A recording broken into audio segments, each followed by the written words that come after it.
The story kicks off with our main character, who knows he's been transported to a whole new world. After 9 long years of hitting the books, he was finally about to graduate. But right at that moment, our young guy accidentally discovers that people can use powers. With a look of complete shock, he can barely believe what he just witnessed. Our MC and everyone around him start freaking out when they realize this is a cultivation world. A strange message pops up, saying there's been an error and he needs to start over. Hearing this, our guy collapses and starts bawling over his 9 years of wasted studies. But he stops for a second, and an idea sparks as he remembers all those transmigration stories. He figures his own hidden talent must be off the charts, so he heads to an evaluation ceremony. Everyone gathers in front of a giant monument where each person's potential is tested. But the MC's result is just awful, and he breaks down crying, wanting to go home because everything has gone completely sideways. While he was bemoaning his pointless life, a mysterious figure asks him something unexpected. The man asks if he wants to cultivate immortality, leaving him completely stunned. With that, he's taken to a beautiful place in the mountains known as the Qinyan Dao sect. The sect master, a man named Dois Taiwa, already has a task for the protagonist. The desperate sect master grabs him and begs for his help with an important matter. But the senior brother Su Changju just sips his tea, not too concerned about the situation. The leader explains they need 8 disciples within a year, or their sect will be disbanded. Hearing this, Su Changju says they just need one more person to solve the problem. However, the master says it's not that easy, as all the sects were fighting over new talent. The old-timer complains that other sects were even using honey traps to recruit new members. Some sects would use beautiful young women to convince guys to join them. Despite all that, he managed to recruit the young Yiping, who had 0 talent but would work for free. Our main character is thrilled and says he'll do anything if he can just learn to cultivate. The master then worries the kid will bolt once he finds out the truth, so he cooks up a plan. The idea is simple: pretend to be a grandmaster and teach him a bunch of nonsense. They can string the MC along for a year, and Changju finds the whole idea pretty amusing. Soon after, the disciple asks his master if he knows the nickname he's gotten from others. Intimidating glare, he describes himself as a disciple with absolutely no talent. But then he unleashes an incredible power, showing that he's actually super strong. Su Changju boasts that when it comes to putting on an act, he's the best in the entire region. He then strikes a dramatic pose, full of himself, while his master is left wondering about his massive ego.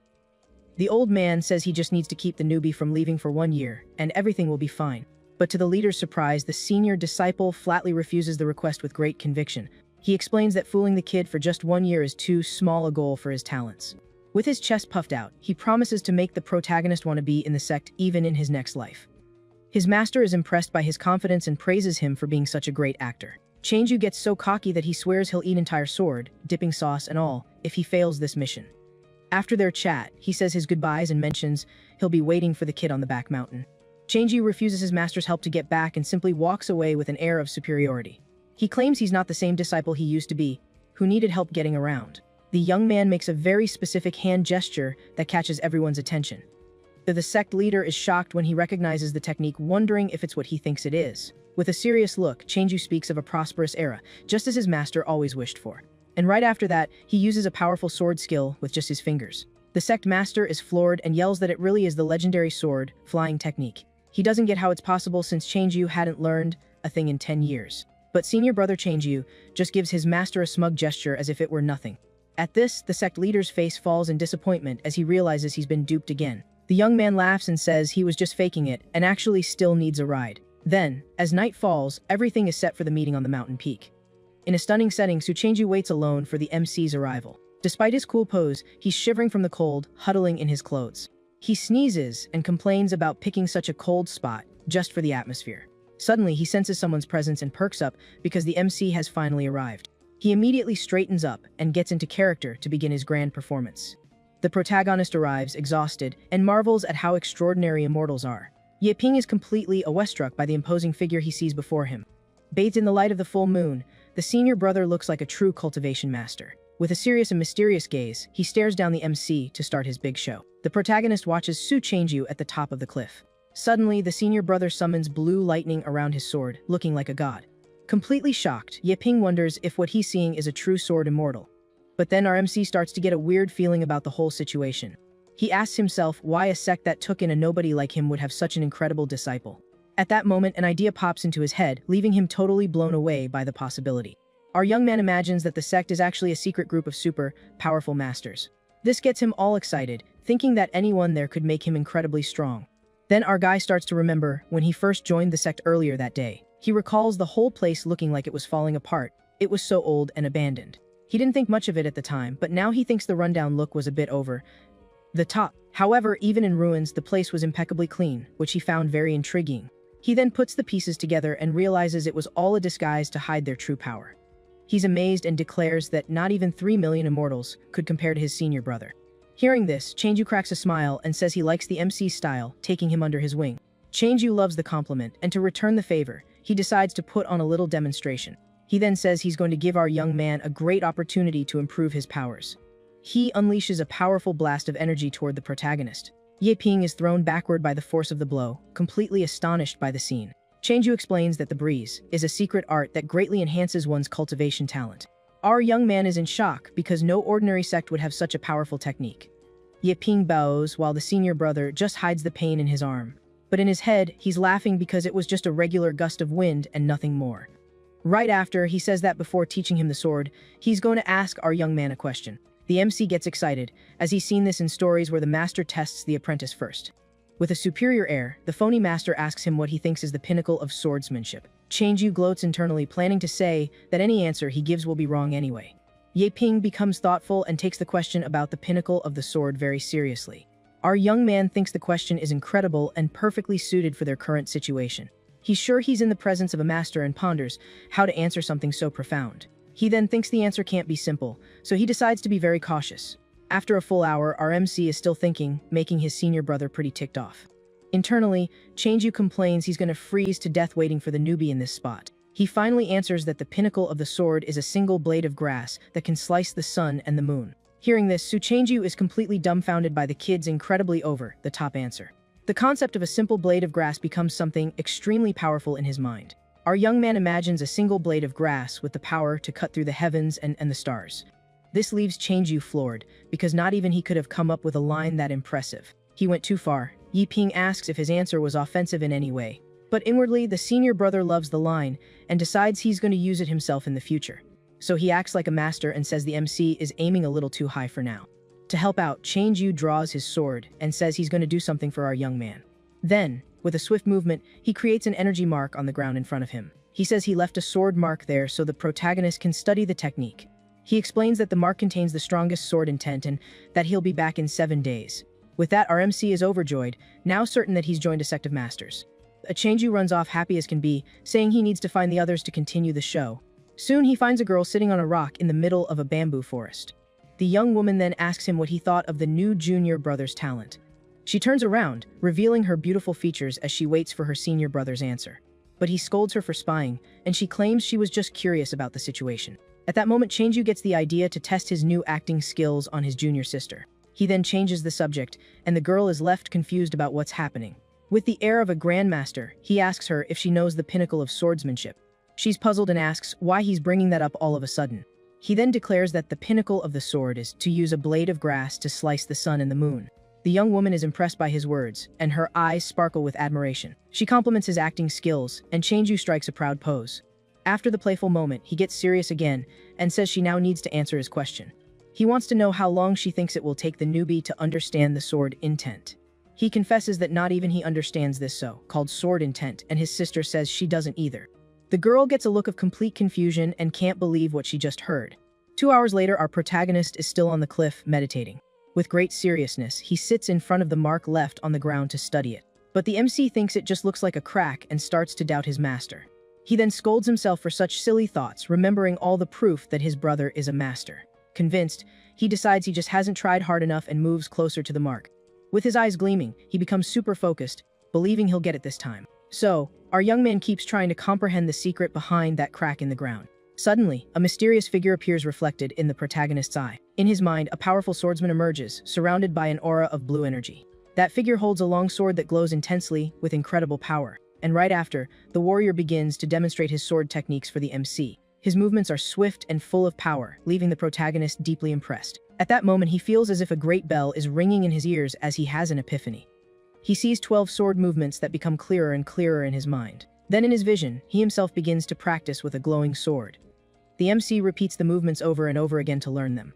With each repetition, he gets faster and his strikes become more precise. He practices nonstop and his sword movements grow increasingly powerful. Our MC continues training in his mind at an impressive speed. With this, he learns more and more sword techniques.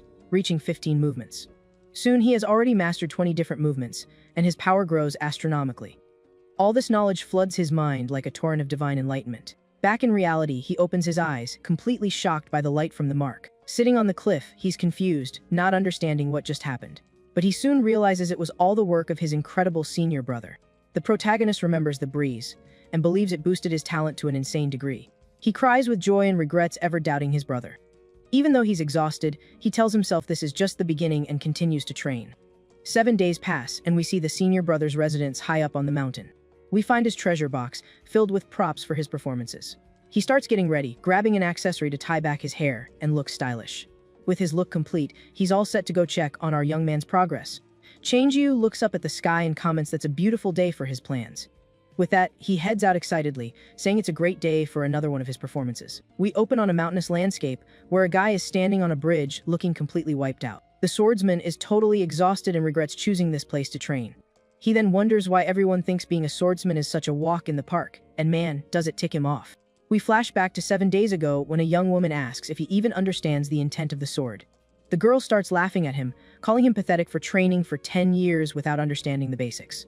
This gets him all riled up, and he gives her a light bunk on the head, telling her that swordsmanship isn't that simple. He explains that his technique is one of the top 10 in Qingzhou, and was used by a famous Taoist. His sword art is divided into 4 parts, representing the seasons spring, summer, fall, and winter. When asked, he says he's reached the proficiency of spring, and the girl doesn't seem impressed. A map shows he's barely started, and the young woman calculates it'll take him a solid 100 years to perfect it. The senior brother gets furious with the girl, and yells that one day, she'll see how strong he can be. She then questions just how talented someone would have to be to figure it all out on their own. The senior brother scoffs at the idea, saying the girl is just daydreaming about something impossible. He then explains that the sword's intent is what matters, and with it, a simple attack becomes lethal. But in 10 whole nations, only one expert managed to get close to this power, becoming a legend. The girl still insists, asking what if someone actually managed to reach that level of power. He then says that's impossible, because not even the greatest genius in 500 years could pull it off. The swordsman reinforces that understanding the sword's intent would be impossible, and we return to the present. He finally reaches his destination and wonders if his junior brother is awake yet. Looking to the side, the man finds the protagonist on the ground, looking completely wrecked. The protagonist looks like he's been training non-stop, with massive dark circles under his eyes from exhaustion. Seeing the kid's condition, his master is completely shocked, with no idea what happened. The older man then realizes the kid took a story he made up to motivate him way too seriously. At that moment, the man feels a pang of guilt, thinking he's starting to look like the bad guy in this story. He then decides that, for the good of the sect, he'll just roll with it and make it up to the kid later. Our hero then notices his senior brother's presence and greets him with a smile. The man asks how the kid's training is going, and tells him to strike a pose quick. The disciple says he finally got it and thanks him for the opportunity, while the other guy can't believe it. Totally shocked, the senior asks the protagonist to repeat what he just said. Our hero confirms it, saying that including that morning, he has managed to master 400 techniques. Faced with this statement, the older man remains silent, with a look of pure disbelief. Suddenly, he just bursts out laughing and asks if the kid is pulling his leg, since he just drew a simple mark for him. Our hero is confused by the reaction and asks why he's getting that cold laugh. The disciple then thinks that, for a true master, 400 techniques must be no big deal. He believes that with the chance he was given and a little talent, he should have learned 1,000 techniques in a single day. With that in mind, the young man starts to cry, lamenting how weak he is for not learning more. The master tries to console the kid, telling him he doesn't need to lie, as it's normal to fail with this technique. But the kid insists he's not lying, and the senior gets annoyed, telling him to stop showing off. Our hero feels sad, thinking his superior considers him unworthy of learning 400 techniques. So, the young man says that even with little talent, he can learn, because 400 isn't a large number. The swordsman gets furious hearing this, thinking the kid is seriously underestimating the path of the sword. He remembers his own suffering to improve, and how common people are mocked for their slow progress. So the man decides to teach the kid a lesson and challenges him to show off the techniques he's learned. Our hero readily accepts the challenge, and the master thinks the stubborn kid is finally going to get a taste of reality. We see the two of them on top of a mountain with a vast blue sky above them. The protagonist then draws his sword, which begins to glow with a powerful golden energy. In the blink of an eye, he lunges forward with impressive speed, leaving a trail of light. His sword techniques are as fast as lightning and flow as smoothly as water. Our hero is completely focused on the fight with a sharp and determined look in his eyes. In an instant, our hero had already executed 36 sword movements all at once. The older swordsman just watches the attacks coming his way without moving an inch. He remains still and calm as the dust and energy from the blows dissipate around him. But inside, the master is completely shocked and speechless at what he just witnessed. The protagonist continues his assault with increasingly fast and fierce movements against his master. Even after the 36th strike, he showed no signs of stopping. The master remained still, observing his disciple's absurd speed without moving a muscle. Then a huge explosion of golden energy erupts at the sight of the fight, making everything around it glow. Without stopping for a second, the kid continues his movements, reaching the 108th strike.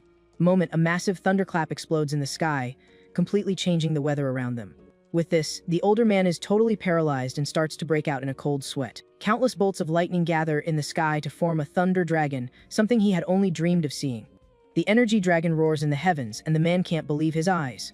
Paralyzed, the master is left breathless as he realizes that this is the legendary dragon's roar. He recognizes the manifestation of the Four Thunder Swords technique at its maximum level. He then shouts that it's impossible, because his dream was to master this technique, and the kid did it in 7 days. But the shock was far from over, as a new green energy dragon appears in the sky. In 5 seconds, a new dragon's roar echoes, and the Summer Thunder Sword is completed. Before it could disappear, the Autumn Thunder Dragon emerges right after, almost at the same time. 2 energy dragons roar together in the heavens while the master is floored by the unprecedented scene. At this moment, the protagonist's movements don't slow down. Instead, they get even faster. Our hero continues to move faster and faster, looking like a golden blur across the mountain. In the end, his speed is so great that he becomes a true phantom of blue energy. Then, the strongest strike of the technique, the Winter Thunder Sword, finally reaches perfection. Completion of this sword felt completely different from the other 3, leaving the air heavy. The senior starts to break out in a cold sweat and is left speechless by his disciple's power. To the master, it was as if winter had arrived and all life was fading away. Only on move number 432 does the protagonist finally stop. The demonstration of his 7 days of study had officially ended, and his master is dumbfounded. The young man then stops in front of his superior, awaiting a response on his performance. He maintains a serious and focused gaze even after executing so many movements at once. But our hero doesn't move and says that something is wrong, because he relied too much on the sword. Our hero has a revelation and realizes he was limited by the weapon itself the whole time. He finally understands what his senior brother really meant to teach him with that lesson. The master is just standing there with a complete what the heck look on his face, having no clue what the kid just said. The young man says that a common sword only cuts, but the sword of the heavens uses everything as its blade. With that, our hero creates a sword of pure light with his hands, and his eyes begin to glow. Then he launches the attack, which creates a huge explosion of light, destroying everything in its path. The older man is shocked and wonders if he's dreaming, because our hero had another epiphany out of nowhere.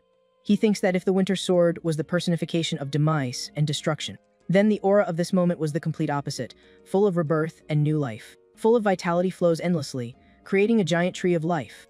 Our hero stares at the energy sword he created, and in that moment, it seemed like the whole world. With a single casual move, that blade could cut down an army of 10,000 soldiers. The master is completely floored by the scene and can't believe what he's seeing. Then he panics and screams in shock as he realizes that this was the legendary sword intent. While the senior was freaking out, the young man simply dispels all that golden energy with a command. But our hero is disappointed and says he can no longer feel that sense of power. He laments having such great power but says his talent is horrible because it didn't last long. Hearing the words horrible talent, the older swordsman just freezes, completely stunned. He then remembers that when he was a child he saw a sword sovereign and chose this path. He thinks that the young man awakened the infinite sword intent, which makes him the greatest genius in the country. The protagonist then apologizes to his superior, saying he knows his movements are pretty average. In his mind, the master is freaking out, thinking he's nothing compared to the kid, but needs to keep up the act. With great effort to maintain his composure, he agrees that the disciple's movements were pretty ordinary. He wonders that if the kid is ordinary, then what does that make him? Even with a whirlwind of thoughts in his head, the senior maintains a serious and calm expression. Suddenly, the master notices something shining on a rock and asks what it is. Our hero hands him a notebook, saying it's notes from his training, and the senior asks to see it. With a serious expression, the swordsman begins to flip through his disciple's notebook. Inside the book were written profound principles about the sword movements he had learned. Reading the words was like looking at a starry sky for the very first time. He recognized each word, but together they formed a concept as vast as the galaxy. Shocked, he asks if the kid wrote this, and the young man says it was just an arrogant guess. But inside, the master is losing his mind because he doesn't understand a thing and wonders how our hero grasped it all out of nowhere. He thinks about how he trained for a decade and only scratched the surface of a technique the kid mastered in 7 days. To make matters worse, the young man also achieved the infinite sword intent, which makes him feel like complete garbage. Trying to pull himself together, the senior tells the disciple to keep training and that he'll be back in a few days. Seeing his superior's expression, our hero thinks he found him untalented and is going to kick him out. Desperate, the protagonist grabs his master and begs not to be abandoned, as he was finally accepted somewhere. He remembers that for half a year, no one would take him because he didn't have a spiritual root. The protagonist then thinks it's impossible he learned all that just by looking at the sky. With that, our hero becomes determined not to lose this chance, believing that everyone in the sect is a master. Meanwhile, at the sect master's residence, the place seems pretty peaceful and secluded. There, the sect leader is relaxing, sipping tea and admiring the flowers in his garden. But suddenly, someone comes running and screaming in desperation that something terrible has happened. The newcomer is our hero's master, and the sect leader asks why he's so worked up. The swordsman then says that his superior's dream might come true, because the sect is about to produce a dragon. Hearing the word dragon, the sect leader is completely shocked, his eyes wide open. The sect master is confused and questions his subordinate about what he meant by dragon. He explains that the new disciple, who started from scratch, has already mastered the entire sword technique in 7 days. The elder says this is no joke, but his disciple points to the phenomenon in the sky as proof. The sect master then admits to himself that he thought it was just some expert passing by. But he realizes that the one responsible for all of it was actually the young newcomer. With this revelation, the sect leader starts to cry and shouts that they finally have a genius. At this, the swordsman tries to calm down his superior, who is completely losing it. Then the elder splashes water on his own head to calm down, remembering an old prophecy. His subordinate asks if they won't be holding our hero back, but the leader says other sects already rejected him. He continues saying that cultivation is about destiny and that large sects are very dangerous. The master says he'll tell him the truth when the sect grows, and the young man can choose his own path. Convinced, the swordsman says he understands everything and will follow his superior's decision. The next day, the sect leader is chilling, enjoying his afternoon off. But suddenly, his moment of peace is interrupted by a disciple with bad news. The swordsman appears again and desperately yells that something huge has happened. The sect leader makes a very strange face. Thinking it's debt collectors, he tries to run away, saying the sect is now in his disciple's hands. The master stops running and gets confused, wondering if it's something else then. He then gets angry and smacks his subordinate for panicking and nearly giving him a heart attack. After the confusion, the scene changes to a beautiful view of the sect on top of a mountain. Now calmer, the superior asks what the problem is, and the swordsman hands him a paper to read. The document states that the administration office will investigate all unranked sects. To prove their legitimacy, they need to hand over 10 spirit stones in 2 months or they'll be shut down. Completely furious, the sect leader throws the table and yells that he'll appeal to the emperor. It's explained that a single spirit stone costs 10 taels of gold, meaning they basically have to starve for a year to afford them all. The swordsman tries to calm his master down and asks how many spirit stones the sect currently has. Great shame, the elder holds up his hands, showing the number 7. His disciple thinks he means 70 stones, but the leader says that's impossible. Then the young man wonders if he means 70 gold coins, but his superior denies it again. Desperate, he asks if it's silver coins, but the master, now on the floor, reveals it's 70 copper coins. Upon hearing the answer, his disciple completely freaks out and screams in pure despair. He can't believe they're that broke, but his superior confirms it's true. The leader then starts to explain that the sect originally had some savings, but he heard about a new cultivation fund and thought silver was a waste. According to the old man, it was a high-yield monthly return investment, a classic get-rich-quick scheme that everyone was jumping on. Except he didn't realize the scammers were after his money and ran off with everything. Crying, the sect leader admits he was tricked and asks his subordinate for a hug. Completely devastated, the senior brother thinks they're finished, and maybe they should just go their separate ways. The sect was completely done for this time. But the master pulls himself together and says he can't let the sect fail, because now they have a genius. Suddenly, a giant blue bolt of lightning cuts through the sky very close to where they were. The sect leader is shocked and looks toward the direction of that immense power. The swordsman then recognizes that it came from his new junior brother's residence. The young man wonders what that was in the sky, if the newbie has advanced again. But the sect master says that's impossible, because not even geniuses cultivate that fast. Then the leader says he's going down the mountain to get some stones and asks his disciple to look after our hero. 7 days later, the protagonist is still training on the cliff. There, the protagonist is seen training intensely with his new sword. He demonstrates incredible skill, executing several perfect movements. From a distance, his senior brother watches the protagonist training. He's shocked by the kid's progress and admits the phenomenon was real. The swordsman then thinks that the pressure of seeing that kind of talent is just too much. At that moment, our hero notices his senior and greets him with great respect. The young man says he has learned all 1,460 movements. The senior brother gets all emotional and starts to cry. Trying to compose himself, he explains that mastering the movements is just the beginning. He thinks he needs to exaggerate his words, or his cover will be blown. With a curious look, our hero then asks which realm his senior is in. The swordsman then strikes an imposing pose to answer the question.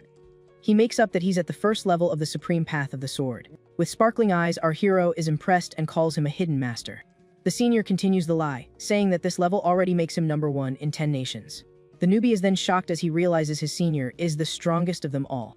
Our hero yells that he must have become a dragon, and that he never imagined this in his life. He promises to train to catch up to his brother, and the senior feels bad about his kindness. The protagonist thinks it all feels like a dream, because just a few days ago, he was an ordinary man. The protagonist stares at the beautiful sunset. Meanwhile, his senior watches him with a very thoughtful look on his face. He asks if the kid used to be a scholar, and the newbie says he liked to read and paint. With a smile, the senior asks for help with a painting, thinking about the future. He imagines he'll be able to brag about having a painting from the future greatest swordsman of all time. The protagonist agrees awkwardly, asking his senior not to mind if it turns out bad. In his past life, our hero joined a painting society to win over a girl. He trained for 3 years and learned to paint, but in the end, the girl ran off with a rich guy. Completely devastated, he cries on the floor because painting didn't save his love life. An hour later, back in the present, our hero hands the painting to his senior. With a smile, the senior thinks the kid looks quite handsome when he's serious. The protagonist is then seen completely focused as he dedicates himself to his art. He then hands over the scroll and asks his senior not to mind if it didn't turn out well. His senior brother tells him not to worry and starts to unroll the painting to see. But upon seeing the painting, his eyes go wide with pure shock at what's drawn. On the scroll, a breathtaking painting is revealed, showing the senior brother himself. He's in shock at the artwork, which depicts the glow of dusk covering the entire sky. The Qingjian mountain range looks like a true paradise with flowers and trees. At that moment, he notices the painting's realism is impressive in its details. But what stands out most in the drawing is the figure of himself at the center of the work. With just a side profile, the painting captures the powerful aura of a sword immortal. The drawing is so vivid it looks like the character is about to jump out of the frame. Heaps praise on the painting, saying its only flaw is that it can't possibly capture his full, radiant beauty. With that, our hero thanks him for the compliment and says it's a gift for his guidance. But looking at the work again, the swordsman notices something he hadn't seen before. He spots a small red signature in the bottom corner of the scroll. The signature reads, Kinglian Hermit, and he teases the kid for giving himself a cool nickname. Suddenly, a powerful voice calls out for Changju, the protagonist's senior brother. The swordsman recognizes the voice and says it's a transmission from the sect master. He then grabs the painting and wonders what his leader's solution could be. At the Teiyu Sword Sect, one of the 3 great sects of Qingzhou, someone launches a powerful attack. A powerful purple energy in the shape of a dragon manifests in the sky. We then see the sword comprehension cliff, where a mark glows intensely. A man is shocked by the power of the sword mark from the 4 Seasons ancestor. But a woman beside him says it's obvious, as only geniuses would come to a place like this. Suddenly, the mark on the rock releases a wave of powerful energy over everyone. In that instant, a blonde young man shouts with joy because he finally understood the technique. He then pulls the energy from the cliff and concentrates it in his hand with a smile on his face. One of the cultivators is shocked to see that Su Heng has reached the great completion of the sword. The young woman comments that he's a genius for doing in 1 year what takes others 3. From a distance, the sect elders observe the disciples' progress. One of the masters congratulates his colleague on having such a talented disciple in the sect. Su Heng's master smiles with pride but feigns modesty about the young man's achievement. Then another red-haired elder says it's too early to celebrate. He continues, saying his own disciples haven't advanced yet because they're holding back. Haired elder gets furious at the provocation and yells. But a third master intervenes, telling them not to fight because the leader has given an order. The other 2 then look on curiously, wanting to know the sect leader's plan. The man explains that the top 10 from the conference will receive a special prize. Hearing that, the 2 elders are completely shocked by the revelation. The prize is a token to enter the Taixuan Sword Tower and face its challenges. With a wick smile, Zhong's master says his disciple will definitely get a spot. But his colleague warns him not to celebrate too early, as the shame would be great if he lost. The other laughs and bets that if someone from outside the 3 sects wins, he'll clean the latrines. The scene then returns to the Qingyan sect, at the sect master's residence. Inside, the sect leader is seen talking with our hero's senior brother. With a confused look, the swordsman then asks what the solution to make money is. The master then reveals the solution to the sect's financial problems, a pile of junk. Outraged, our hero's brother asks if they're really going to make money with that garbage. With a smile, the leader explains that these are the sect's finest treasures, and they're going to sell them. The swordsman refuses to go through with this embarrassment, but his master grabs him and begs for help. Suddenly, the elder spots the scroll and snatches it from his disciple's hands. The leader says the sect is going bankrupt and that they'll sell the painting too, to help out. With that, the 2 arrive in the city and go straight to the Laikai pawn shop. Inside, an enthusiastic employee greets them and invites them into the establishment. The attendant asks if they're there to buy or sell, and the master says he has luxury items. Excited, the young man asks to take a look at the treasures they brought. But upon opening the bag, the employee's smile vanishes and he sees just a pile of trash. The appraiser's expression changes completely, and he gets a look of disgust. Flipping through one of the books, he finds a picture of a woman in very skimpy clothes. The shop guy turns bright red with embarrassment at the book's content. Desperate, the master yells that that's the wrong item and it can't be sold.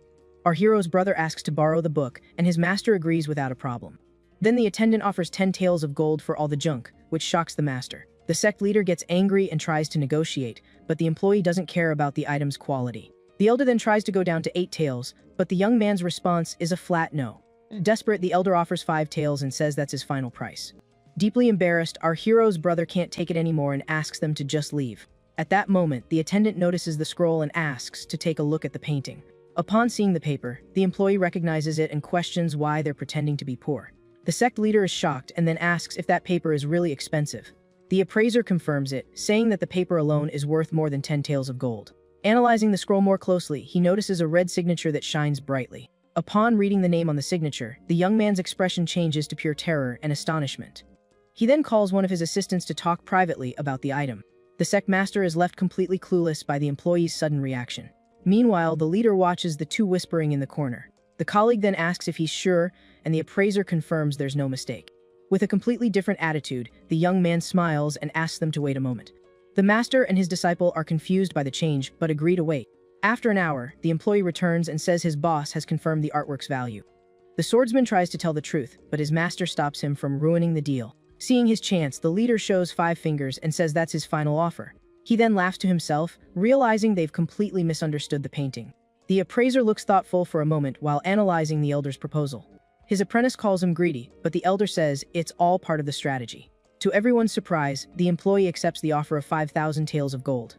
The leader was about to celebrate his strategy, but he and his disciple are floored by the amount. With wide eyes, the elder can't believe what he heard and asks the young man to repeat it. The appraiser then calmly confirms that the offer was for 5,000 taels. The two then get suspicious and ask if the guy is messing with them. He then assures them that their shop is serious and never jokes about business. The swordsman is shocked and wonders how a casual drawing by his brother could be worth so much money. He then whispers to the master to accept the offer before they change their minds, as the sect would be saved. But with a serious expression, the master says there's been a misunderstanding and the real value is 50,000 taels. Completely shocked, the swordsman yells at the elder and asks if he's lost his mind. The shop employee is stunned and asks if the master really wants 50,000 taels. The elder confirms it, saying he won't accept a single coin less. Distressed, our hero's brother mentally begs his master to have some sense for once. He wonders what kind of crazy painting would be worth that much money. To the surprise of both, the appraiser starts to laugh and praises their confidence. He says the shop owner was right and that they are no amateurs. The young man then suggests they talk openly about the price. He explains that for a work by the Shinglian hermit, the value isn't impossible to pay. The sect leader and his disciple are completely floored by what they just heard. They can't believe that absurd amount is a real thing. At that moment, the elder is freaking out internally because he just blurted out a random number. The master despairs, wondering how a drawing could be worth so much. He takes a deep breath and tries to stay calm to not blow the deal. His new strategy is to keep the conversation going to get more information. With a completely different posture, the master acts like he knows everything. He then reveals that other shops have also recognized the artist. The attendant continues the explanation, saying the name Shinglian Hermit is no longer a secret. He has already become very famous among art experts. Even though he appeared only recently, he's already being called the greatest scholar in the nation. His calligraphy is considered a perfect and unique work of art. The employee also says his painting skills are even more incredible. The passion in every stroke impresses everyone who sees his works. The young man tells them that all over the country, many women have fallen in love with his poetry. They are enchanted, admiring his scrolls and paintings. Many spend sleepless nights just imagining what the artist's face would look like. They dream of the genius man behind so much talent and mystery. Even the proudest scholars have surrendered to his genius. They all try to imitate and analyze his works to learn from the master. The hermit's unique style ended up causing a cultural revolution in art. It's a shame he vanished without a trace before the world got to know him. The employee continues, saying the world never had the good fortune of seeing his face. The only shame is that he disappeared before his works were discovered. He explains that scholars value reputation, but the artist treated it like dirt. This attitude makes him feel ashamed and, at the same time, full of admiration.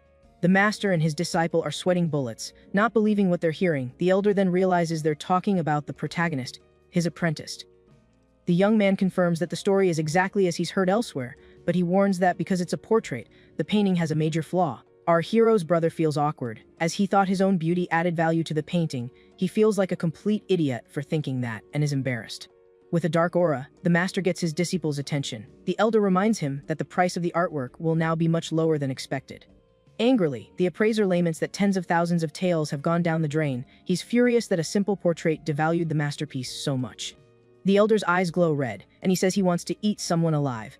His apprentice tells him to calm down so they don't blow their cover. The master pulls himself together and tells the guy to stop beating around the bush and give them a price. The shop then offers 10,000 taels, since the painting isn't a landscape. Without a second thought, the sect leader accepts the offer on the spot. He says the young man seems trustworthy and asks him to bring the money quickly. After finally closing the deal, the two leave the shop and head back into the city. The sun shines brightly as they walk through the bustling streets. The apprentice then asks why his master didn't try another shop. The elder replies that it was enough and they should stop there. With a serious look, the sect leader reveals his strategy to the young man. If the news got out, they would be in great danger because of the artwork. Our hero's brother is impressed by his master's calmness and wisdom. The elder then brags, saying that's why he's the sect leader. With a satisfied smile, the pair finally look at the payment they received. They got the money needed to save the sect from bankruptcy. Celebrating, the master holds up the gold and shouts that they're rich and the sect is saved. His disciple is also happy, as he's never seen so much money in his life. But the joy is short-lived, and the elder scolds his apprentice for asking for a portrait of himself. The master then begins to wonder about the protagonist's true origin. He asks himself how many secrets the young artist is still hiding from them. Our hero's brother reflects that the kid might have his reasons or not even know about his talent, but he's confused about how the young man got such expensive rice paper. With wisdom, the elder says they won't investigate because everyone has their secrets. He believes that when the time comes, the kid himself will tell them everything. The apprentice is surprised by the elder's seriousness and asks where they're going. He thought the master would try to get more paintings out of his younger brother. With a cunning smile, the sect leader says he's going to give his disciple a great gift. He wants to reward the young man for helping save the sect from bankruptcy. Then the two arrive in front of a giant and imposing-looking pavilion. The place seems very important and is surrounded by a mysterious aura. Shocked, the swordsman realizes his master's plan and is speechless. He then asks if the elder really intends to enter the pavilion of origin. The apprentice questions if his master isn't going a bit overboard, as this is the most expensive shop in the entire city of Bago. But the elder tells him not to be afraid, because the money was earned by the younger brother and assures him he knows what he's doing in important moments. The elder believes the sect's future depends entirely on the protagonist, and that their success is in the hands of that young genius. The swordsman insists the place is absurdly expensive, so his master shows him the banknotes with a confident smile on his face. Then the elder orders his apprentice to stop talking and act like a rich man, saying that confidence is the key to appearing powerful. Upon entering, they are greeted by two very beautiful women who invite them into the mysterious origin pavilion. With this, the master is completely flushed and amazed by the place, thinking this is how the rich live, comparing it to the pawn shop. An attendant asks if they want magic tools or manuals, and the sect leader says he wants the best and asks for the price. The woman says that first-class manuals cost 100,000 taels, but luckily there's a 30% discount because it's the shop's anniversary. Our hero's brother is completely shocked by the absurd amount. He can't believe the price and goes into a full-blown panic. The other employee confirms the price with a smile and says that after the event, they won't find a deal as good as this one. Devastated, the young man feels like a complete pauper and realizes the world of the rich is something he can't even properly imagine. The master tells his apprentice to stop panicking and have some courage, but the young man whispers that their money won't even cover one set. Our hero's brother asks the woman the price of just an introductory volume, and this question leaves the sect leader very confused. The attendant is surprised and asks if he's sure, warning him that buying only the introductory volume is completely useless.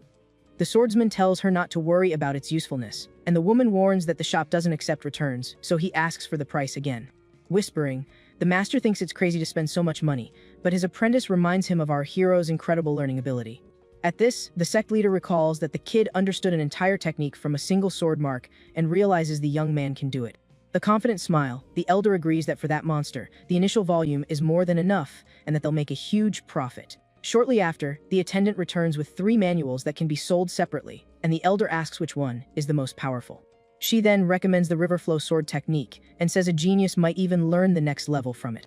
But the woman reveals that this is the most expensive one and costs 9,000 taels of gold, which makes the apprentice's soul nearly leave his body in shock. Even so, the master decides to bet everything on his disciple's genius and with a war cry, tells her to wrap up the expensive manual. He also orders the rest of the money to be spent on pills, and the young man asks if he's not going to save any, but the elder says no. Our hero's brother is completely paralyzed and stares at his master, surprised by the decision to spend all the sect's money at once. With a broken heart, the elder cries while hugging his money, reluctant to pay. Leaving the place, the master continues to cry the whole way, and the young man asks him to stop the drama, because he's getting embarrassed. Suddenly, the elder has an idea and asks if the other two brothers will also be taking the alchemist and array master exams. The young man confirms and asks if they're going back, but the sect leader yells, "No way," and forbids any talk of money for 2 months. Then the elder says he's taking his disciple to a secret place, and they arrive at a stall that sells manuals by the pound. The stall vendor asks if they want to weigh some manuals. The apprentice can't believe it and asks if this is really the secret place with treasures his master mentioned. The elder assures him there are treasures there and reveals it's where he found the young man's sword technique, leaving him completely shocked. The sect leader starts haggling and calls the price a rip-off, so the vendor makes a counteroffer of at most 5 caddies. At this, the swordsman squats down to look for something good in the piles of books while his master continues negotiating in the background. With a very serious and focused look, the young man begins to search through the piles of manuals for any useful technique. But he only finds books with bizarre and utterly useless covers and titles, like fighting manuals or suspicious romance novels. The young man gets furious and realizes it's all garbage, and that none of those techniques can actually be cultivated. The master returns very satisfied, hugging the shopping bag. Then the young man asks if his master isn't going to buy anything for himself, but the elder replies by asking what he would buy.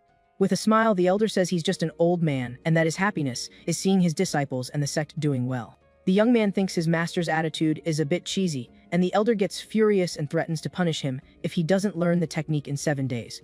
The sect leader explains that he needs to learn the basics to be able to pretend he's teaching our hero, while they fool the kid with the fake manuals. The swordsman gets worried and wonders if our hero, with his absurd comprehension, wouldn't be able to learn something even from those fake manuals. The elder bursts out laughing and says the young man has been traumatized by the protagonist's talent, revealing that his technique didn't come from the stall. He explains that the stall's books are based on real techniques, but are ultimately just stories with no practical value. Showing some children's books, he says that would never look like a cultivation technique and would only fool a newbie like our hero. The young man asks why he said he'd give the books to the others, and the master reveals it was a joke, and he'll use them for decoration. The elder laughs hard at the idea of someone learning from that junk and swears he'd eat the books if it happened. The swordsman then suggests tricking the protagonist into making another painting to solve the other brother's problem. The leader sighs as he's already thought of that, but feels bad about treating our hero like a money tree, even though the sect needs to grow. That's why the elder hates moral dilemmas. He gets very irritated and decides he'll think about it later. So he changes the subject and orders his apprentice to teach our hero for 2 months for a sword conference, which shocks the young man. The apprentice is completely shocked by the news of the conference and asks if his master is serious. He panics and warns that the protagonist has no internal power, and that this is a real fight to the end. The young man remembers he participated before, even with luck barely made it into the top 500, thinking our hero will get crushed. The master says he'll explain later and tells him to lie to the others, saying they only recovered the money they lost. We return to the back mountain where our hero is practicing swordsmanship. We see the protagonist training intensely with his sword, creating several beams of golden light in the air. The senior brother cries with envy, because our hero has already learned the sword's momentum in a very short time. At this, our hero notices his senior brother's presence and greets him, asking what he's doing there. The swordsman then approaches and asks if sword training has been getting a bit boring lately. With a smile, the protagonist says no, because he improves every day, so he never gets bored. This answer leaves the senior brother completely speechless, and he wonders if that's even a human response. The young man then says that if he is bored, he can give him a new manual to try and comprehend. Our hero's expression changes instantly, and with a desperate cry, he says he is very, very bored. He thinks that if a sword mark let him learn an entire art, a cultivation manual will make him ascend to the heavens. So the brother hands the manual to our hero and reveals that it is the ancient art of the demon god. The manual shows an image of a giant demonic creature about to devour a muscular warrior. Our hero is impressed and thinks that a name like Court of the Demon God can only belong to an unparalleled technique. With a crazy smile, he's certain his sect is a secret and super powerful immortal organization. The senior brother then makes up a story that he found the manual in ancient ruins and that its origin is a mystery. He says that since our hero has a poor spiritual root, focusing on the body is the best option to get stronger. But inside, the swordsman is panicking over his own lie. He quickly says goodbye and leaves, thinking about escaping before his brother finds out the manual is trash. The young man is proud of his perfect plan and can't wait to pretend to be a great master again. As night falls, we see the protagonist's silhouette on the peak, practicing with his sword. He continues his intense training and remembers the new technique he got, the ancient art of the demon god. The kid thinks the name is awesome and much cooler than his previous technique, and he's eager to start. But our hero knows that to learn something new, he needs total focus and can't divide his attention. So he decides to control himself and strengthen his current technique before starting the new one. The scene then takes us to the residence of Changyu, the protagonist's senior brother, high on a mountain. There, the swordsman sits in a lotus position and prepares to finally study the real technique he bought. With total concentration, the swordsman begins to study the new sword technique they acquired in the city. But soon he falls into complete despair, as he can't understand a single thing from the super expensive manual. Inside his mind, our protagonist visualizes a flurry of different sword moves. His strikes are incredibly fast and precise as he continues to train nonstop.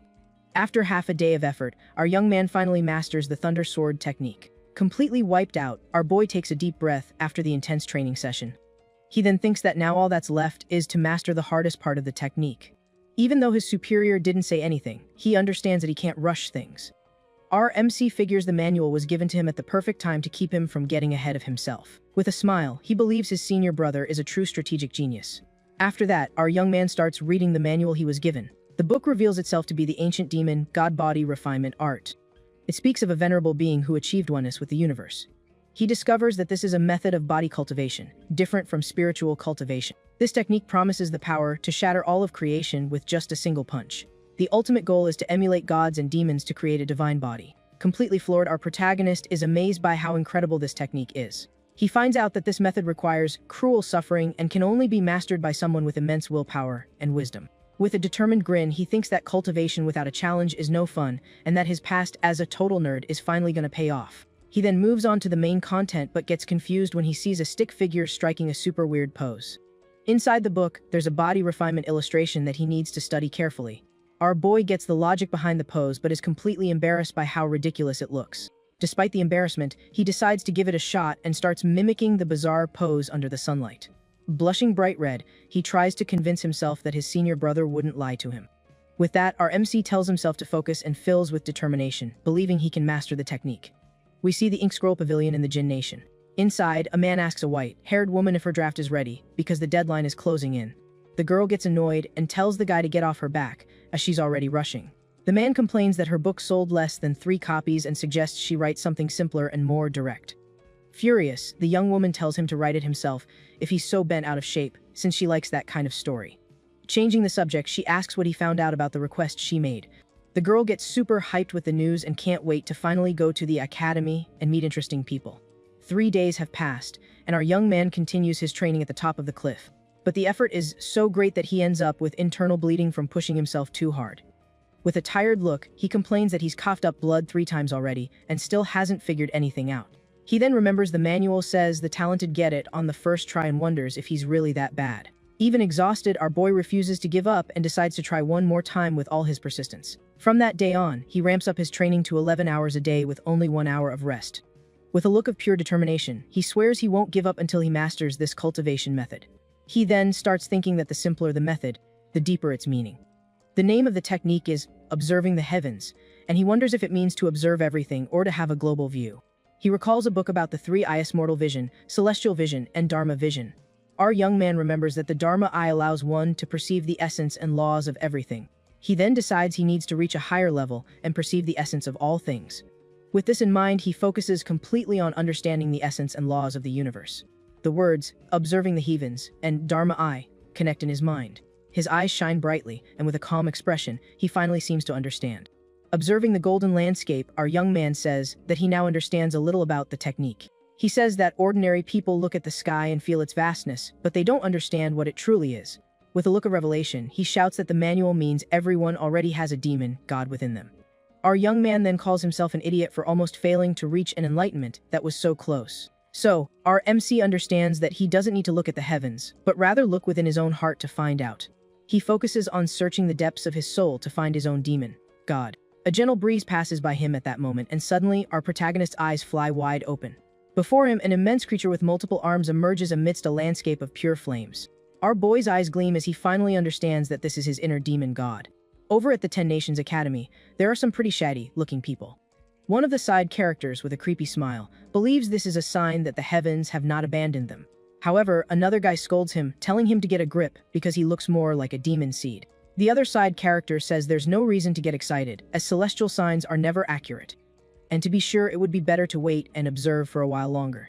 The guy with the jagged teeth says that if this is really gold, it won't be able to stay hidden.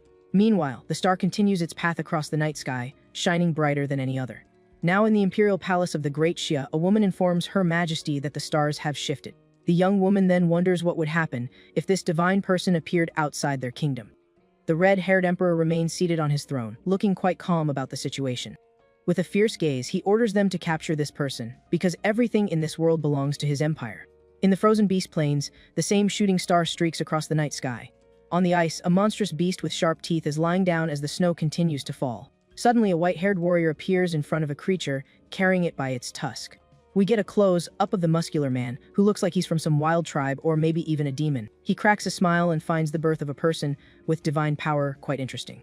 The warrior then says that demons like him will have to work twice as hard because of this. After that, we are taken to Changyu's residence, which sits atop a distant mountain.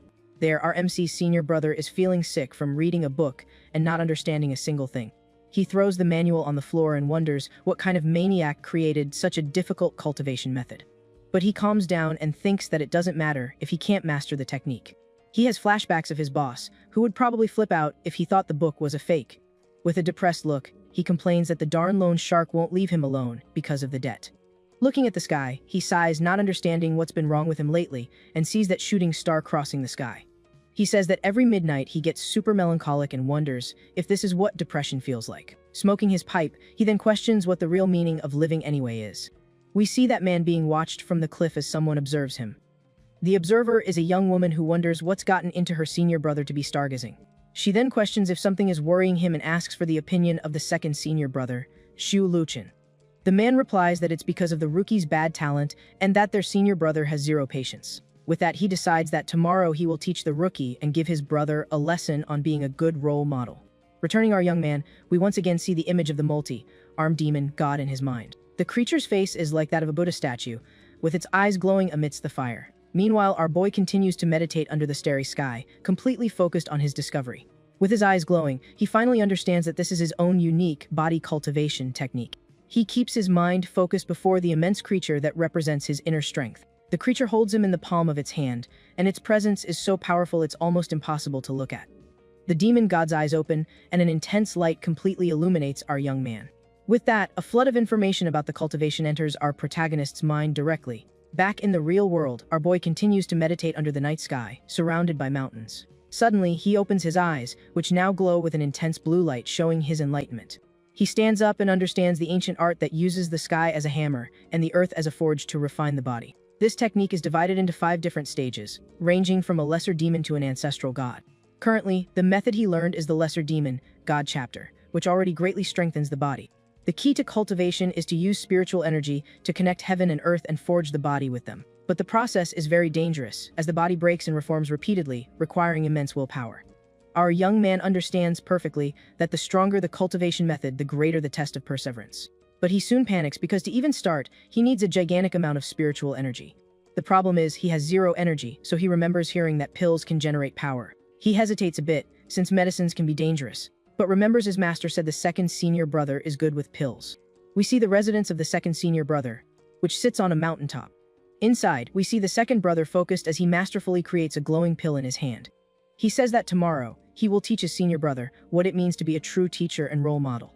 Meanwhile, at the senior brother's residence, the day has already broken, and the mood is quite different.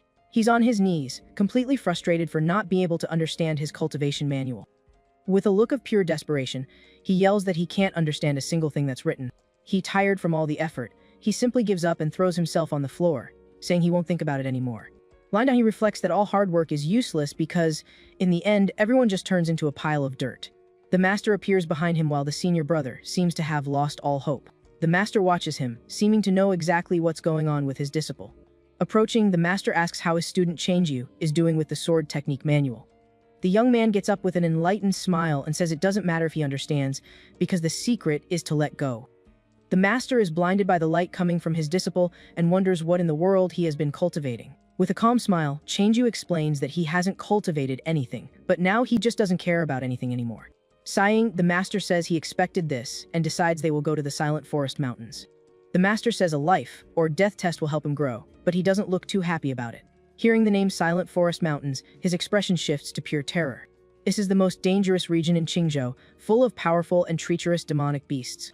The master explains that while the young man trains, he can hunt some beasts to make money for the others.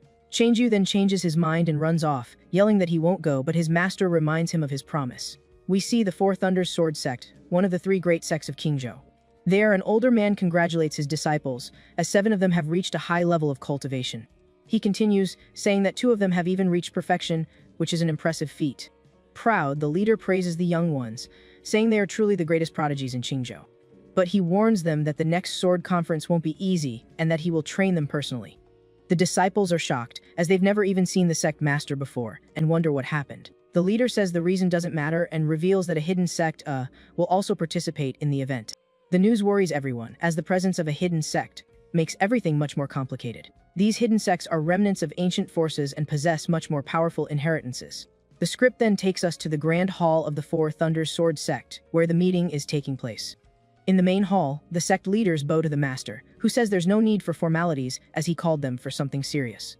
The sect master then enters the main hall with his subordinates, and the atmosphere becomes quite tense. Turning to everyone, the leader says he has summoned them to discuss a very important matter. At this, one of the attendees asks what happened, and if the problem is related to the Sword Tower token. But the elder denies this assumption and says the matter is much bigger, mentioning the 10 Nations Academy. One of the women is surprised by the name and questions if the legendary academy is going to recruit students again.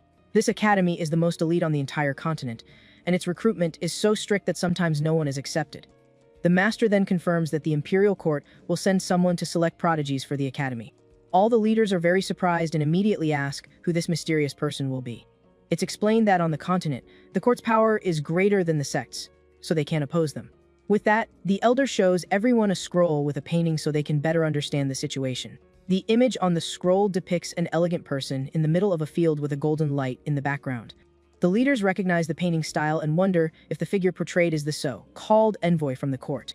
The master then recalls that the painter disappeared 6 months ago, and that he would have been accepted into any sect if he wanted. The elder then tells a story about a genius swordsman who was expelled from the academy and became an inspector general. One of the attendees comments that there are rumors this inspector is a very handsome man, and they wonder why they don't know him. One of the leaders is doubtful and asks if the master has any concrete proof for his assumptions. With a confident smile and shining eyes, the elder states that he obviously has proof. He then throws the scroll into the air, and an intense golden light begins to emanate from the painting. The scroll's energy explodes, and a wave of power forcefully pushes all the leaders back. In that moment, the figure in the painting seems to come to life, and the pressure becomes overwhelming for everyone. The subordinates struggle to stay on their feet against the powerful aura coming from the simple scroll. After the energy dissipates, the elder asks if they still doubt his incredible deduction. He explains that the painting contains sword intent, and since the painter isn't a cultivator, there's only one option. With that, the others are impressed and praise their master's wisdom for deducing everything from just a few details. The sect leader smirks arrogantly and says, of course, he was right because he's just that smart. He also reveals that the inspector is eccentric and trades treasures for simple things during his travels. One of the attendees agrees, and another asks if they should try to please this powerful man. But the master forbids it, as such a cheap trick would only earn the contempt of someone at that level. Thinking to himself, the leader boasts about his wisdom and wonders what the sect would do without him. We return to our protagonist, who is meditating alone on the mountain at night. He decides the demon god art is too risky, so he'd rather ask about pills. Just then, a familiar voice calls him junior brother, and he turns around surprised. The man introduces himself as his second senior brother and says to call him Luchin. Our protagonist is shocked, as he didn't expect a personal visit from his senior. He quickly bows in respect and greets him formally. Luchin explains that their senior brother is busy, so he came to teach him alchemy. Our boy feels insecure and asks if the reason is because his talent is considered poor. His brother comforts him and says not to be discouraged, because having poor talent for the sword isn't everything. With a determined look, our young man promises he will train hard to be recognized. The senior brother then raises a finger and begins to gather his energy for a technique. With a wave of his hand, a huge cauldron appears.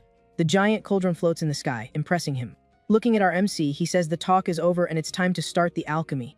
Our young man's eyes sparkle with excitement, and he agrees with great enthusiasm. With that, the older brother explains that the path of alchemy holds the profound mysteries of heaven and earth. He then asks what the most powerful existence in alchemy is, and our hero finds this question very familiar. He remembers hearing this exact same question before, but about the path of the sword instead of alchemy. With his eyes sparkling, our young man wonders if his second brother is also a hidden, super strong master.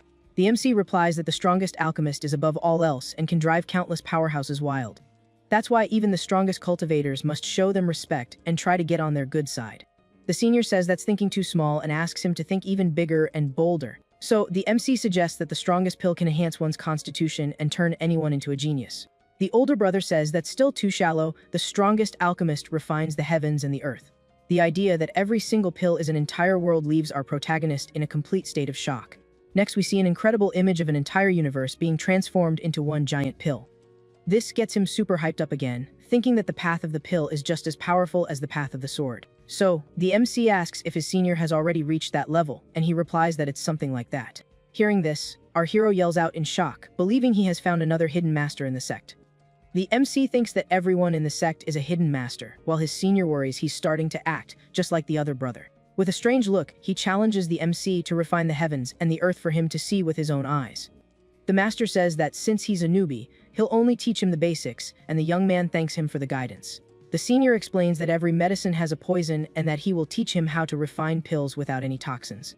But inwardly, he's sweating bullets, thinking that he needs to keep up the act so he doesn't get found out. He explains that toxicity and medicinal power coexist, and if you remove one, the other disappears too. The purple energy represents the inherent toxicity of the ingredients. With that, the older brother reveals that the secret is to not use medicinal ingredients to create the pill.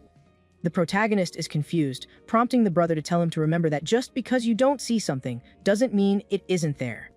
The master uses the example that he wouldn't have believed in sword immortals when he was still immortal. The MC understands the logic and compares his situation to that of a frog in a well. The senior explains that pure spiritual energy gets tainted during the growth of the herbs. Therefore, toxin-free refining discards the ingredients and instead condenses the pure energy of heaven and earth.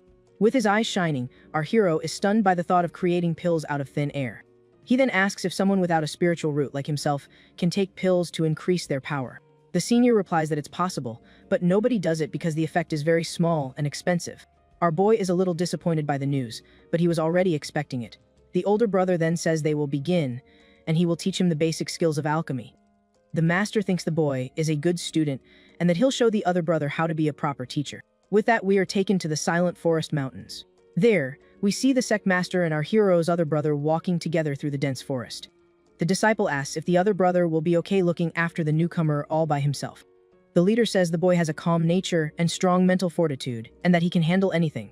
Suddenly, a strange noise startles our boy's brother. He spins around in a panic and shouts, asking what that sound was. Then we see a small purple rat with a horn scampering by. The sect master laughs at his disciple for getting scared by a simple rat. But right after, a giant demonic beast with crystals on its back appears. The next day, on a distant mountain, we see a lone house on top of a rocky peak. Wakes up, stretching.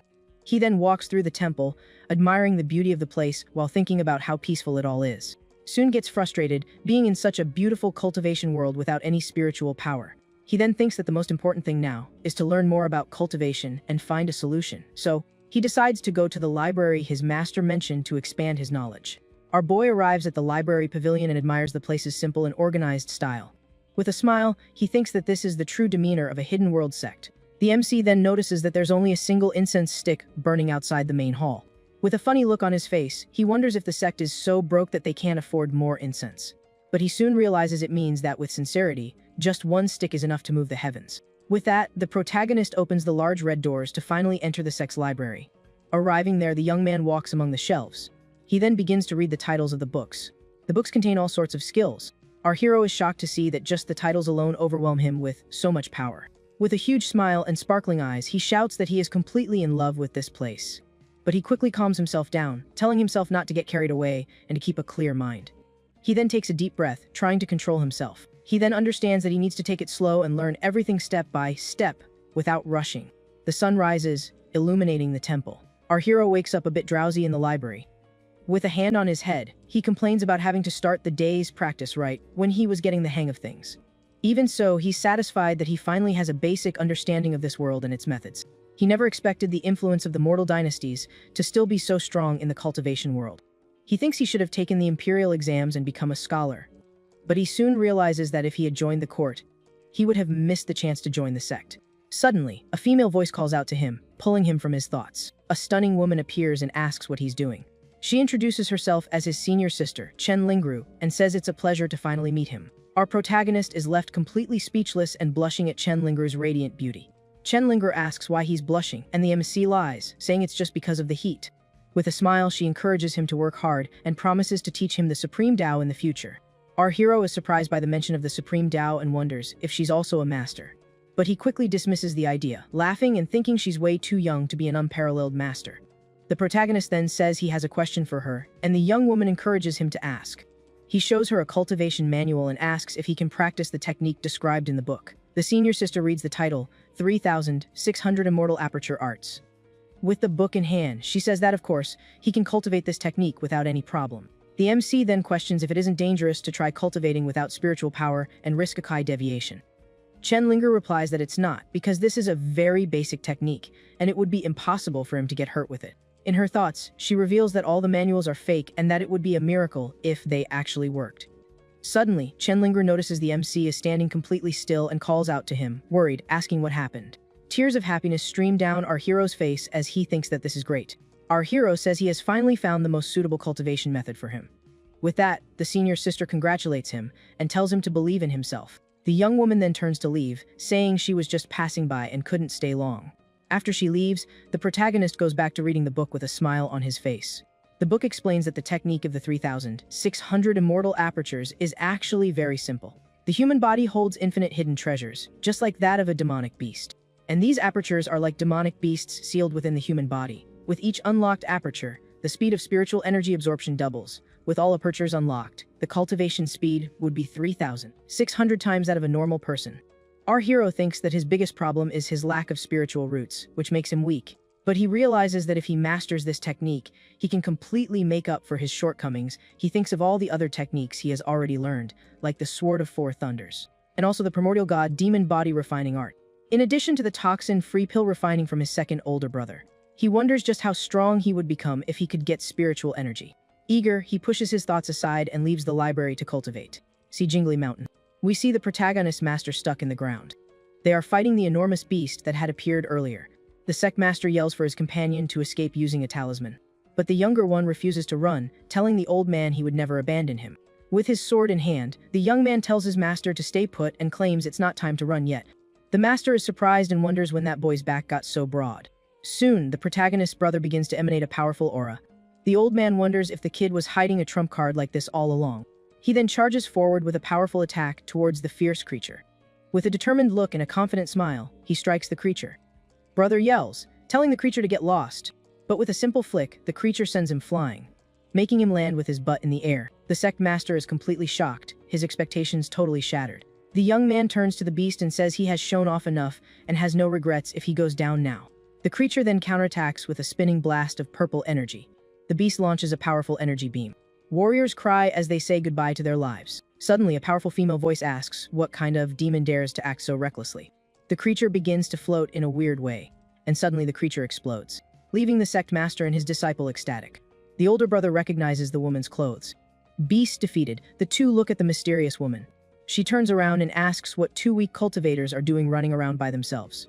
The older brother then points in shock and shouts that she's the third elder of the Four Thunders sect. The woman looks at them with disdain. The woman then notices something and thinks for a moment. Dawns on her. Everyone around the woman starts to realize it too. The woman starts to break into a cold sweat and tries to calm herself down. The older brother and his master also try to keep their cool. The woman and the other masters approach the sect leader and the brother. Then they stare each other down. The two have a strange look on their faces as they observe the MC's brother. He notices them staring and wonders why they're looking at him like that. The older brother's eye twitches, and his expression turns more serious. The elder is frightened by his gaze and thinks he must be a true sword expert. Trying to break the ice, the elder stammers, asking what they're doing here. The sect master is confused by her sudden politeness and doesn't know how to respond. With a desperate look, he replies that it was nothing and they were just taking a stroll. Awkward silence fills the air. The lady then notices that the sect leader's robe is torn. She asks he's injured. She then offers him a spirit pill, saying it can heal his wounds. The two of them are dumbfounded, shouting that the pill is extremely rare. The older brother is suspicious of her kindness and tells the master that there must be a catch. He thanks her for the offer, but says they have urgent business and need to leave. As they were about to leave, one of the lady's disciples shouts for them to wait. The older brother was expecting this and thinks to himself that he knew there was a catch. He then approaches and says he would like to ask the master a question. The disciple bows and asks which of them he believes to be the true essence of the way of the sword. The sect leader is speechless and wonders what kind of crazy question that is. With a confident smile, his passive skill activates, and he says that's an excellent question. He turns his back and comments that he asked the right person. The master panics and tells the disciple to hold back, as they are from a major sect. Holding a blade of grass, he declares that this is the way of the sword. The elders group trembles in fear from the immense aura emanating from our older brother. Su Chenyu then drops some serious wisdom, saying the path of the sword is like a single blade of grass. But a woman is stunned by this, wondering what the heck that's even supposed to mean, since she's never heard anything like it. At this point, the sect master is so embarrassed, he just wants the ground to open up and swallow him whole. So the woman asks the MC's senior brother to explain it better since she didn't get it at all, and he says the path of the sword is in the heart. With his eyes closed, he thinks of his own upgraded version of the phrase, a sword that shatters the stars. Internally, he's patting himself on the back for how cool his line sounded, even though he has no clue what it actually means. The lady in purple and her companion are completely blown away by his words. Then, one of the other master's eyes go wide, and he says it feels like he's had a major epiphany. The man excitedly celebrates, shouting that he truly gets it now, leaving the others shocked.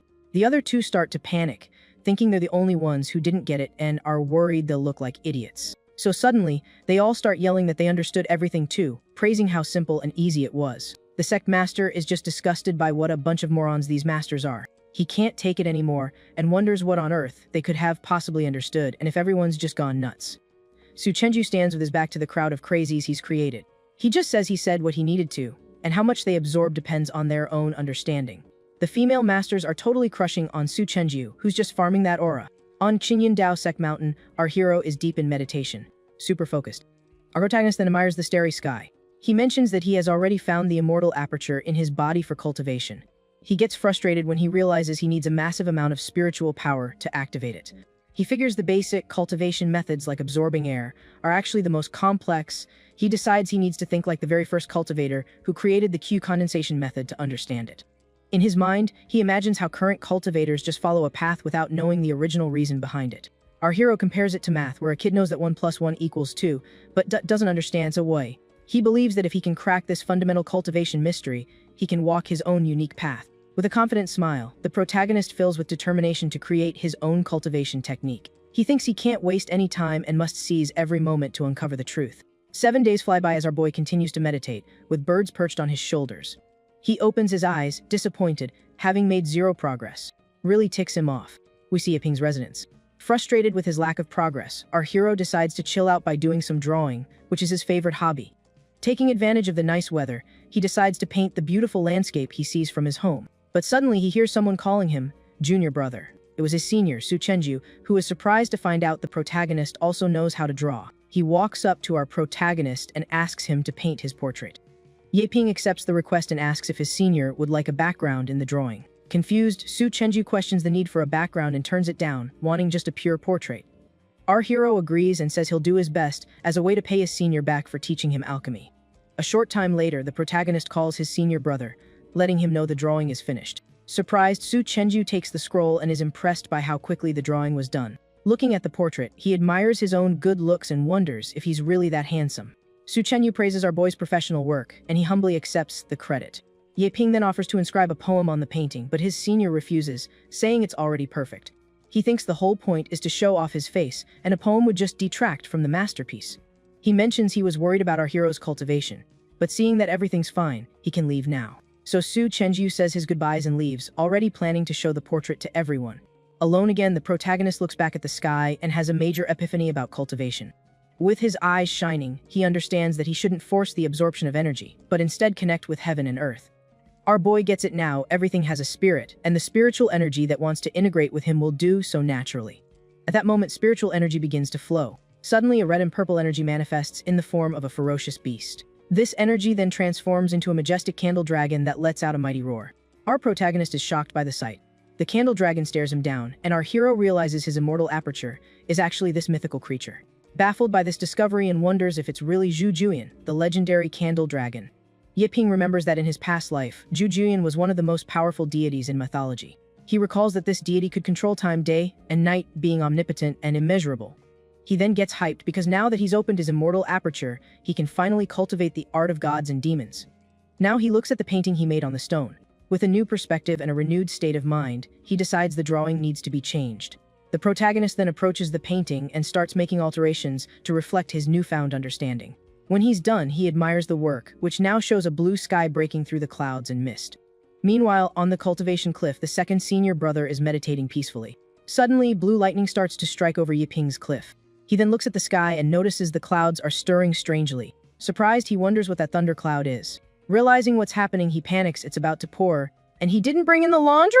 So he bolts, worried because those were the fanciest clothes Su Changju own. Back at Yiping's place, spiritual energy is flowing intensely around him. In this state, the protagonist can see the form of a dragon within himself, a mystical constellation. Our hero begins to absorb the surrounding spiritual energy at an overwhelming rate. He realizes the energy is flowing into his body like a river, and he doesn't have to do anything to absorb it. Our boy is floored by the speed of the absorption, thinking that not even someone in the nascent soul stage could pull this off.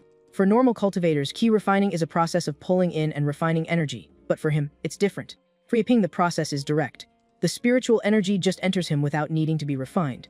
Our protagonist doesn't know it yet, but he has started down a unique cultivation path, different from the traditional one.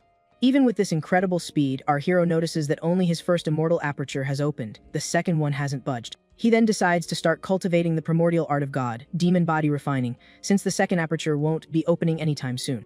Our boy then extends his hand to begin the cultivation process. He then borrows the power of the great earth to strengthen himself. With this, he uses spiritual energy to connect with the power of heaven and earth. Our protagonist summons a supreme furnace, manifesting a fire dragon. He uses celestial power to forge a divine hammer for the refining. Purple lightning flashes from the sky and a large golden hammer materializes. The divine hammer descends toward the dragon furnace. With a satisfied smile, Yiping celebrates the technique's success, saying that with spiritual energy as a guide, everything went perfectly. Suddenly, a vortex of purple energy forms in the sky, and he senses the power is way too strong. With his eyes gleaming, our hero realizes the force he's unleashed is much greater than he ever imagined. A massive beam of energy descends from the sky, directly on top of him. The overwhelming energy is about to hit him. Seeing there's no escape, his eyes go wide. Explosion goes off as it hits the protagonist. It is so powerful that Yiping's body begins to disintegrate. He then screams in pain as the purple energy consumes his arm and part of his body. With the explosion, Yiping's body is half disintegrated. At this moment, our hero wonders if this is it for him. Even to absurd pain, he grits his teeth. His eyes glow with an intense blue light. Energy then begins to rebuild his body. After fully recovering, he's left panting. He gives a tired look. His furnace begins to emanate a powerful fire energy. To protect himself, the protagonist quickly surrounds himself with a golden shield. The fire starts to swirl around him, forming a whirlpool. Our protagonist is then swallowed by the flames and begins to agonize. He completely envelopes him. His body is caught right in those powerful flames. To even scream or writhe in agony, he's paralyzed. Finally, his body is completely charred. Even completely burned, his fingers make small movements. His eyes snap open in pure fury. Shrouded in smoke, he gets back up. He then screams with all his might, feeling the immense pain all over his body. Envelopes him again as his skin begins to reform. And like the armored Titan, he goes from being raw muscle back to having skin. His body emerges as if rejuvenated, completely ripped. After that agonizing pain, our boy feels a sense of relief. He collapses totally exhausted. After a while, our boy is still passed out on the ground. He slowly starts to get up. The first thing he feels is an unbearable pain throughout his entire body. And like a titan who's gone through unforgettable pain, he rises. He coughs up a bit of blood. But despite all that, he looks forward with an expression kind of like Mob's. With a smile worthy of Momo, our boy comments that he actually enjoyed this new sensation. We're back at the Jinglin Mountain Range. There, the group is chatting about whether that senior was really the commander of the Jin Nation.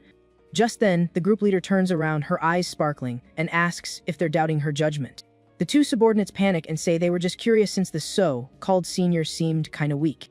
The woman gets annoyed and calls them fools for not getting the situation. She then asks if they seriously think the old guy next to the senior was his master. The leader gets frustrated with how slow on the uptake her men are and yells that the answer is staring them right in the face. Even so, one of the guys still asks why someone so powerful would need to disguise themselves like that. She explains that he's a special envoy on a secret mission and his identity can't be exposed. The woman believes that power comes with wisdom and suspects he might have even founded his own sect. She says no one that weak would ever claim that a blade of grass can slice the sun, the moon, and the stars. With that, she declares that a master's presence can't be faked, as it's something forged over time. She adds that the shifty-looking old guy could never be a real master. Far away, the sect master sneezes and wonders who's talking smack about him behind his back. Back with the group, the leader says she's worried about their future if they keep thinking like that. The two then strike a pose and bow respectfully to their master. The master then tells them to remember that what happened can't be shared with anyone besides the leader. She adds that they'll probably meet again at the sword tournament and warns them not to do anything stupid. She finishes by saying they're foolish disciples, and without a smart master like her, how would they ever survive? Elsewhere at the edge of the Jinglin Mountains, the two masters are celebrating that they finally got out of that mess. The sect leader swears he'll never return to that godforsaken mountain range. After parting ways with the group from the Four Seasons Thunder Sword sect, they faced several other dangerous situations. Each time they barely escaped with their lives. It weren't for the supreme, grade pill given by the Thunder Elder, he'd already be pushing up daisies. The old man lying on the ground grumbles that he thought it would be an easy trip, but he almost lost half his life in there. The senior brother says his master should be grateful since he managed to get some beast materials, unlike him. He says he made no progress in his cultivation or understanding, so he wonders what happened to his great fortune after surviving a great disaster. The old man grumbles that the materials he collected are barely worth a few coins, which isn't enough to buy new techniques for his brothers and sisters. He says he's realized that reputation and morality are illusions and that the only truth is that money is hard to come by. He thinks that when he gets back, he'll shamelessly beg Yiki Ping to make another painting. As the old man rants, the senior brother agrees that making money is tough. Then, the senior brother asks if the second senior brother has already asked him for a painting. At this, the master's eyes go wide and he lights up, realizing his disciple is right. So, the two of them sprint off to sea, and the master says that if he gets a painting, he'll give our boy the title of God of Wealth. The next day at the senior disciple's residence, he wakes up. With a shiver, Su Chenyu wonders if something bad is about to happen. Su Chenyu is happy because his alchemy technique has improved, and he's in a good mood, so he decides to visit our boy and check on him. Then he thinks about how pathetic Su Chenyu, the first senior brother, is moping on the cliff's edge, thinking he's some kind of poet just because he has no talent. Then we see our boy's residence. Ping meditating. Su Chenyu approaches and asks about his junior brother's cultivation. Seeing the second senior brother, Yi Ping bows and replies that he's made a little progress. Our hero thinks that even though he had a major breakthrough the day before, he needs to stay humble. Chenyu is shocked because our boy said he made a little progress. He then asks what he meant by little progress. Yi Ping replies that he's referring to the art of alchemy he taught him. Su Chenyu gets irritated and tells his junior brother not to lie, especially with his average aptitude. With a confused look, Yi Ping insists that he's not lying. We see the shock on Su Chenyu's face as he gets angry, thinking our boy is lying through his teeth. He says it's true and shows the pill he forged to the senior brother. Su Chenyu asks if that's a spirit pill, and he confirms it. Su Chenyu is annoyed, thinking it's bad enough that he's lying, but he's also buying pills and passing them off as his own work. Su Chenyu becomes furious and decides he needs to teach our boy a lesson in honesty. So, he challenges Yi Ping to refine a pill right in front of him so he can give him a few pointers. The senior brother smirks slyly, thinking he's finally going to call the kid's bluff. Our protagonist gets worried, saying the process takes hours and would waste his master's time. Su Chenyu takes this as an excuse and starts taunting our hero, saying he doesn't have the guts. But Yi Ping simply agrees to do it, leaving the senior brother completely stunned. With no way out, he tells our boy to start, thinking Yi Ping must just be bluffing. Our protagonist then sits down and begins to meditate. The senior brother, still confident, believes this will be the perfect chance to humiliate him. After 1 hour, Su Chenyu's expression changes, he looks a bit confused. 2 hours go by, and the older cultivator is already breaking out in a cold sweat. 3 hours into the process, the senior brother's eyes are wide open in total shock. By the 4th hour, his face is a mask of pure disbelief. Suddenly, Yi Ping finishes the refinement and shows the pill he just created. In his hand is a perfect spirit pill. Completely floored by the result, Su Chenyu asks for a moment to process it all. Our boy then gets confused and asks if there's something wrong with the pill. Just then, the senior brother has a revelation and thinks that his other brother's depression wasn't because of a lack of talent after all. Our boy asks if the senior brother is okay and if there's something wrong with the pill. Su Chenyu tries to keep his cool. He thinks to himself that his greatest strength has always been his composure. At that moment, he tries once more to calm himself. Su Chenyu screams that his Dao heart is shattered. Our hero, with a worried face, asks if the senior brother is alright. At that, the senior brother turns and says he's fine. Hearing the reply, our boy is relieved, as he was really worried. Su Chenyu thinks something is off, and he declares that there's no such thing as non-toxic alchemy, and the pill's color is all wrong. The appearance of a pill varies greatly with its quality. The senior brother comments that this pill is almost transparent and is way too big. He believes that by absorbing it, he will expose our boy's lie. Yi Ping takes a deep breath and absorbs the pill. Su Chenyu is shocked. Su Chenyu is terrified as he realizes it's a supreme grade pill. Then he remembers his master warned him not to expose himself, but the situation is making that difficult. He thinks about keeping his cool, trying not to think about anything so he doesn't give himself away. So, he tells his junior brother to keep cultivating and that he needs to leave. Our boy is confused and wonders if the senior wasn't going to teach him. Thinking the senior brother isn't feeling well, he decides to continue practicing alchemy. Our hero remembers that he didn't tell him about his breakthrough in breath control. With that, Yi Ping scolds himself for being arrogant and reminds himself to be humble. Our boy returns to his meditation. Then we see the second senior brother's residence. The senior brother is pacing, angry and frustrated. He then thinks that he studied alchemy for 10 years and never even produced a single medium-grade pill. Su Chenyu screams and asks himself how he can even face himself. And in a fit of rage, he throws the pill away out of sheer frustration. Su Chenyu screams and wonders what kind of person this is. Su Chenyu, on the floor, cries that he tried to be strong, but our hero is a monster. At that moment, the senior brother starts writhing on the floor. He then wonders if he's really going to kick the bucket like this, because that would be so embarrassing. Su Chenyu is on top of Blue Cloud Cliff. There he complains that life is so hard. Looking up, he says that even the moon looks lonely on this dark night. So he decides to use the mood to write a poem on our boy's painting. With that, he decides he will turn all this sadness into poetry, just like the great poets did. The first senior brother then focuses and thinks about what the perfect first line would be. With a burst of inspiration, he starts writing about snowflakes and the whistling of the north wind. He continues the poem, talking about the third day of the fourth month, where the wind is warm but the heart is cold. But Su Chenyu stops and thinks that the first half is good, but the second part didn't turn out well. So he crosses out what he wrote and decides to rewrite the whole thing to make it perfect. Su Chenyu thinks of another line about climbing a cliff to gaze at the moon, but doesn't like that idea either. After much thought, he finally yells that he's had a brilliant idea for his poem. Su Chenyu then starts writing on the painting with a very strange pose and a lot of vigor. Upon finishing, the first senior brother looks very pleased with the result of his masterpiece. The final result is the exact line he had discarded earlier, with a huge black streak through the middle. Even so, Su Chenyu gets emotional and says that it's a perfect quatrain that expresses his life. He believes his brother will be deeply moved when he reads it, and his mood finally improves a little. At this, Su Chenyu says that when his brother returns, he will let the kid study his masterpiece. Looking up at the dark sky, he realizes his melancholy and sadness have returned, even stronger than before. The first senior brother decides to stay a bit longer and laments that only his brother understands his pain. So he sits alone on the cliff enjoying the moonlight. But from down below, another figure was watching the young man sitting on the mountaintop. The senior sister wonders why the third senior brother also likes to be alone on the cliff. Another guy explains that actually the second senior brother secretly copies the first's actions. She then asks if he thinks it looks cool. The girl disagrees and says she saw the second brother crying and thinks it has something to do with Yi Ping. The third brother is confused and doesn't understand what the connection to Yi Ping would be. The young woman suggests that our hero's talent is so bad that they can't take it anymore and asks him to have the fourth senior brother train Yi Ping. He refuses on the spot since an assessment is coming up and tells her to call the other brothers. The girl says they've gone out and suggests asking the senior sister for help. But he dismisses the idea, saying her way of thinking is bizarre and it's better to let the second one suffer a bit more. She comments that, looking at the senior brother, he wouldn't be able to solve this. With that, the third senior brother runs off and tells her not to drag him into this mess. Alone, the girl wonders if she should really ask the senior sister for help. The first senior brother remains on the cliff, his thoughtful gaze, and he complains that his right eye won't stop twitching for no reason. With an unhinged cackle, he shouts that tomorrow can't possibly be worse than today. Then he goes back home to sleep. Morning at the Qingyun Dao sect. We see that the two have finally returned from their trip.